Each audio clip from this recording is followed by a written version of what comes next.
জামালপুরে বকশীগঞ্জ উপজেলায় ভারত সীমান্ত ঘেঁষা কয়েকটি গ্রামে বন্য হাতির আতঙ্ক ছড়িয়ে পড়েছে। খাবারের সন্ধানে প্রতি রাতেই লোকালয়ে হানা দিচ্ছে হাতির পাল, গুড়িয়ে দিচ্ছে সুপারি ও অন্যান্য গাছের বাগান, নষ্ট করছে ফসলি জমি। আক্রমণ থেকে বাঁচতে নির্ঘুম রাত কাটছে গ্রামবাসীর। এ বিষয়ে দ্রুত ব্যবস্থা নিতে বন বিভাগ ও উপজেলা প্রশাসনের হস্তক্ষেপ চান ভুক্তভোগীরা।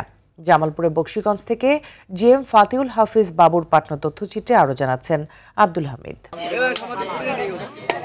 ভারতীয় সীমান্ত পেরিয়ে বকশীগঞ্জের গারো পাহাড়ে দল বেঁধে প্রবেশ করেছে ৩০ থেকে ৩৫টি বন্য হাতি। সীমান্তবর্তী ধানুয়া কামালপুর ইউনিয়নের সোমনাথপাড়া, সনাতনীপাড়া ও গারোপাড়া পাহাড়ে অবস্থান করছে তারা। খাবারের সন্ধানে সন্ধ্যা হলেই লোকালয়ে ঢুকে পড়ছে হাতিগুলো। এতে চরম আতঙ্কে রয়েছে পাহাড়ি জনপদের প্রায় ৬,০০০ মানুষ। হাতির আক্রমণের ভয়ে নির্ঘুম রাত কাটাচ্ছেন তারা। খোলা গাছ ভাঙে, ক্ষেত খোলা নষ্ট করে, এগুলা আমরা খুব কষ্ট মতে আছি। ঘর বাড়ি ভাঙতেছে, আমরা থাকতে পারতেছি না, অশান্তির মধ্যে আছি। সরকারি লোক কোনো অভিজ্ঞতা নিতেছে না এদের। গ্রাম মুখ ঢোকার পরে তো মনে করেন বউ পোলাপান নিয়ে আমরা মা বাপ নিয়ে খুব ভয় ভীতিতে থাকি। এই মা ফসলটাতে আপনার গেলে আমরা কি করি খামো?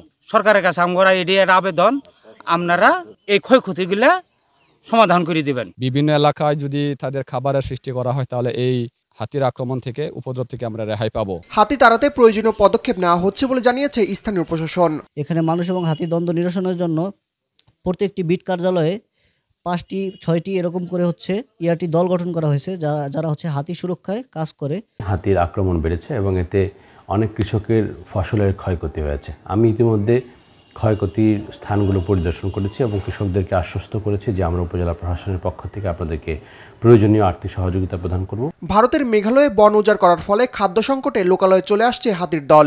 পাহাড়ে তাদের আবাসস্থল ও খাদ্যের অভয়ারণ্য করা হলে স্থানীয়দের ক্ষয়ক্ষতি এড়ানো সম্ভব বলছেন সংশ্লিষ্টরা। আব্দুল হামিদ, RTV।